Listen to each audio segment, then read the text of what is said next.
যদি জরুরি অবস্থা প্রত্যাহার করা না হয় এবং যদি নির্বাচন আয়োজন 30শে ডিসেম্বর মধ্যে করা না হয়, তাহলে তিনি পদত্যাগ করে চলে যাবেন। এবং শেষ অবধি আপনার একটা কুদিতার চেষ্টাও চলেছিল। 15 তারিখে একদিনের জন্য আপনার লেফটেন্যান্ট জেনারেল মাসুদ চৌধুরীকে এনডিসিতে মোতায়েন করা হয়েছিল, পরে তার চাকুরি পররাষ্ট্র মন্ত্রণালয়ে ন্যস্ত করা হয় এবং আমরা নির্বাচনের যে পথ পরিক্রমা এবং যে ট্রেন, সেটা চূড়ান্ত জার্নি শুরু হয়। সে বিষয়টি বুঝতে পেরেই আপনার তারেক জিয়া এই ষড়যন্ত্রের আশঙ্কা ব্যক্ত করছেন এবং সেই বিষয়টি মাথায় রেখেই বিএনপির পক্ষ থেকে আগামী 6 মাসের মধ্যে নির্বাচন আয়োজনের তাগাদা প্রদান করা হচ্ছে। 18তে গিয়ে মিথ্যা প্রতিশ্রুতি দিয়ে বিএনপিকে এই ব্যান্ডওয়াগনে হাজির বা সামিল করা হয়েছিল। পরবর্তীতে দেখা গেল 6টি আসন ধরিয়ে দেওয়া হয়েছে, খেয়াল করেন। এবং পরে বিএনপির সকল সদস্য যারা পরোক্ষভাবে নির্বাচিত হয়েছিলেন, অর্থাৎ নারী সদস্য সহ সবাই কিন্তু একযোগে পদত্যাগ করেছিলেন এবং লেজিটিমেসি একেবারেই চলে গিয়েছিল তখন সেই সংসদের এবং সেই সরকারের। আর পরবর্তীতে সর্বশেষ যে 7 জানুয়ারি যে নির্বাচন, সেখানেও কিন্তু আপনার মেইনস্ট্রিম অপোজিশন অংশগ্রহণ করেনি। আমি যেটা বলছিলাম সেটি হচ্ছে এই 111-এর সময় এই ডিলেমাটা আমরা ফেস করেছি। আপনার দেশব্যাপী স্থানীয় সরকারের বিভিন্ন টিয়ারের যারা নির্বাচিত ছিলেন এবং যারা সর্বোচ্চ ভোট পেয়ে পরাজিত হয়েছিলেন, তাদের সবাইকে নিয়ে তৎকালীন স্থানীয় সরকার উপদেষ্টা হোসেন জিল্লুর তিনি বিভাগওয়ারি ভাবে আপনার কর্মশালা আয়োজন করেছিলেন। সর্বশেষ কর্মশালাটি ইন্ডিয়ান্স ইনস্টিটিউশন ঢাকায় অনুষ্ঠিত হয়েছিল, যেটাতে তিনি প্রধান অতিথি হিসেবে উপস্থিত ছিলেন এবং উদ্দেশ্য ছিল তৎকালীন ডক্টর এটিএম শামসুল হুদা আপনার কমিশনে যে তারা প্রথমে স্থানীয় সরকার পরিষদের নির্বাচনগুলো করবেন এবং লম্বা সময়, পারলে 10 বছর ধরে এই যাগযজ্ঞ শেষ করে তারপর আপনার নবম সংসদ নির্বাচনের দিকে ঝুঁকবেন। কিন্তু সেটা শেষ পর্যন্ত হয়ে ওঠেনি, কারণ একটি ফুটবল খেলার কারণে আমাদের ঢাকা বিশ্ববিদ্যালয়ের ছাত্রছাত্রী রুখে দাঁড়িয়েছিলেন এবং সেই ফুটবল খেলার আয়োজন করেছিলাম ঘটনাচক্রে আমি। এবং 3 দিনের মধ্যে সারা দেশ কেঁপে উঠেছিল এবং শেষ অবধি আমরা দেখেছিলাম যে আপনার কিংস পার্টির গঠনের যে চেষ্টা, সেটাও ভেস্তে গিয়েছিল প্রয়াত ফেরদৌস আহমেদ কুরেশি এবং অন্যান্য নেতৃবৃন্দের সাহায্যে। এবং আমরা দেখলাম জেনারেল মঈন, তিনি তৎকালীন সেনাপ্রধান, তিনি ভারতে গিয়েছিলেন এবং খুব এক বুক ভরা আশা নিয়ে গিয়েছিলেন। ফিরে এসেছিলেন কিছু ঘোড়া নিয়ে এবং ঘোড়ার মডেল নিয়ে, এবং তারপর থেকে শুরু হয়ে গেছিল আপনার সাধারণ নির্বাচন আয়োজনের কাজটি।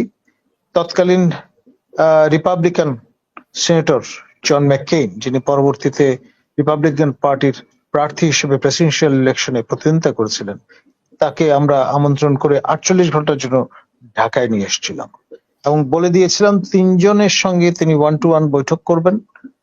তৎকালীন প্রধান উপদেষ্টা ফখরুদ্দিন সাহেব, মাননীয় সেনা প্রধান আপনার মঈনুদ্দিন সাহেব এবং মাননীয় প্রধান নির্বাচন কমিশনার ডক্টর এটিএম শামসুল হুদা এককভাবে 1-to-1। এবং সেখানে ক্যাটালিটিক রোলটা প্লে করেছিলেন সেনেটর জন ম্যাককেইন, অর্থাৎ রিপাবলিকান সিনেটর। তিনি বলেছিলেন যে জরুরি অবস্থা বজায় রেখে নির্বাচন, অর্থাৎ অবাধ, সুষ্ঠু, নিরপেক্ষ নির্বাচন আয়োজন করা সম্ভবপর নয় এবং এ ব্যাপারে তিনি পূর্ণ সমর্থন জুগিয়েছিলেন। আমেরিকান স্টাবলিশমেন্ট পাশে ছিল এবং ডক্টর এটিএম শামসুল হুদা গো ধরেছিলেন যে যদি জরুরি অবস্থা প্রত্যাহার করা না হয় এবং যদি নির্বাচন আয়োজন 30শে ডিসেম্বর মধ্যে করা না হয়, তাহলে তিনি পদত্যাগ করে চলে যাবেন। এবং শেষ অবধি আপনার একটা কুদিতার চেষ্টাও চলেছিল। 15 তারিখে একদিনের জন্য আপনার লেফটেন্যান্ট জেনারেল মাসুদ চৌধুরীকে এনডিসিতে মোতায়েন করা হয়েছিল, পরে তার চাকুরি পররাষ্ট্র মন্ত্রণালয়ে ন্যস্ত করা হয় এবং আমরা নির্বাচনের যে পথ পরিক্রমা এবং যে ট্রেন, সেটা চূড়ান্ত জার্নি শুরু হয়। এই যে ব্যাপারটা, সেই রকমের একটা চিন্তা ভাবনা প্রচ্ছন্নভাবে যদি বর্তমানে যারা দায়িত্বে আছেন তাদের মধ্যে থেকে থাকে, তাহলে অবাক হওয়ার কিছু নেই। কিন্তু গতবার যেহেতু এই কাজটি করা যায়নি, এবারও আমার ধারণা সেটি সম্ভবপর হবে না। সে বিষয়টি বুঝতে পেরেই আপনার তারেক জিয়া এই ষড়যন্ত্রের আশঙ্কা ব্যক্ত করছেন, এবং সেই বিষয়টি মাথায় রেখেই বিএনপির পক্ষ থেকে আগামী 6 মাসের মধ্যে নির্বাচন আয়োজনের তাগাদা প্রদান করা হচ্ছে। সুতরাং এখানে আরেকটি বিষয়, যে বিষয়টা নিয়ে আমরা খুব ইমোটিভ হয়ে যাচ্ছি, সেটি হচ্ছে আপনার আন্তর্জাতিক সম্প্রদায়ের এক্সপেকটেশনটা, সেটা কিন্তু বুঝতে হবে। আন্তর্জাতিক সম্প্রদায়ের এক্সপেকটেশন যেটা ছিল সেটা পরিপূরণ করতে আওয়ামী লীগ সরকার ব্যর্থ হয়েছিল। বারংবার তিনবার তারা পার্টিসিপেশন বিহীন নির্বাচনের আয়োজন করেছিল, অর্থাৎ মেইন স্ট্রিম অপোজিশন তখনকার বাংলাদেশ জাতীয়তাবাদী দলকে নানানভাবে নানান কায়দায় নির্বাচন থেকে দূরে রাখা হয়েছিল। এবং সর্বশেষ মানে প্রথমবার 2014 যে নির্বাচন, সেটা আমরা দেখেছি কি অবস্থাটা। 18তে গিয়ে মিথ্যা প্রতিশ্রুতি দিয়ে বিএনপিকে এই ব্যান্ডওয়াগনে হাজির বা সামিল করা হয়েছিল। পরবর্তীতে দেখা গেল 6টি আসন ধরিয়ে দেওয়া হয়েছে, খেয়াল করেন।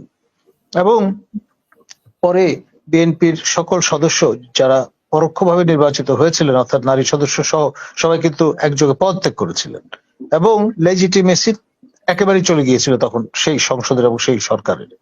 আর পরবর্তীতে সর্বশেষ যে 7 জানুয়ারি যে নির্বাচন, সেখানেও কিন্তু আপনার মেইন স্ট্রিম অপোজিশন অংশগ্রহণ করেনি।